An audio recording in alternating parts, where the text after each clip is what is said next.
யோசிச்சு பாருங்க, ஓவர் நைட்ல மெடிசின்ஸோட காஸ்ட் டபுள் ஆகிடுச்சுன்னா ரொம்ப கிரேசியா இருக்கு, ரைட்? இதுதான் ரிஸ்க்.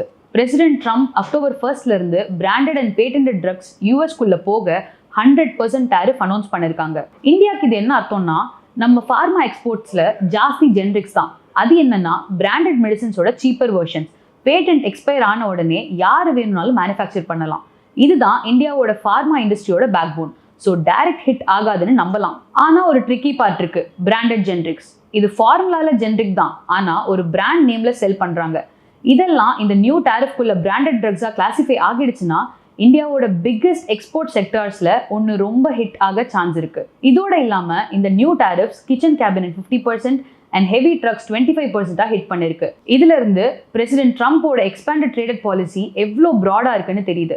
இந்த மாதிரி பெரிய ஆக்ஷன்ஸ் வரும்போது குளோபல் பாலிசி சேஞ்சஸ்க்கு அலர்ட்டா இருக்கணும் அண்ட் அது இன்வெஸ்ட்மெண்ட் ஆப்பர்ச்சுனிட்டிஸ்ல எப்படி இம்பாக்ட் பண்ணுதுன்னு பார்க்கணும். ஸோ மைல்ஸ்டோன்ஸ் டு வெல்த்ல இந்த மாதிரி குளோபல் ஷாக்ஸ்ல இருந்து இன்வெஸ்டர்ஸ்க்கு ஹெல்ப் பண்றோம். எங்க ஆப்பர்ச்சுனிட்டிஸ் இன்னும் இருக்கோ அங்க ஸ்மார்ட்டா போர்ட்ஃபோலியோஸை பொசிஷன் பண்ணுவோம். ஸோ இந்த சேஞ்சஸை எப்படி டீல் பண்றதுன்னு நீங்க யோசிச்சீங்கன்னா எங்களை ரீச் அவுட் பண்ணுங்க.